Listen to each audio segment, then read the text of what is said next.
I always thought my roommate, Jess, was just a little obsessed with cleanliness.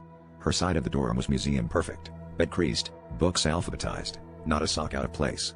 But last night, while she was at her late lab, I dropped my phone behind her dresser and found something odd wedged between the wall and the wood, a diary, my name scrawled on the cover in Jess's careful handwriting. At first, I laughed, thinking she was pranking me. But curiosity won, and I flipped through it, feeling my stomach knot tighter with every page. Each entry described a day in my life, except they weren't days I'd lived. There were pages about me skipping class to meet a stranger at the old gym, or borrowing Jess's red scarf, I'd never even seen her wear red, or waking up to find claw marks on my arms. The weirdest part? The handwriting shifted subtly, growing more frantic as the entries went on. I was about to put it back when I noticed the final entry was dated tomorrow, and the words were smeared, almost as if written in a hurry. Tonight, she'll finally see the truth. I tried to brush it off, but at dinner, Jess leaned in, her eyes a little too bright, and whispered, "Did you read the last page yet?" My fork clattered onto my plate.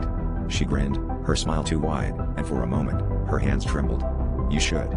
It's important," she said, before excusing herself to our room. I sat there frozen, replaying every odd thing she'd done over the semester, her meticulous record-keeping, the way she always knew where I was, the subtle questions about my dreams.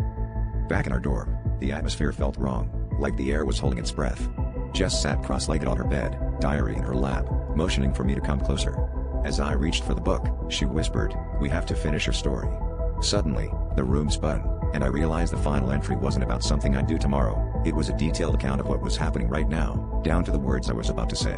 And as Jess leaned in, pen poised above the page, I understood, I wasn't reading my future. I was trapped in the last entry, and Jess was still writing.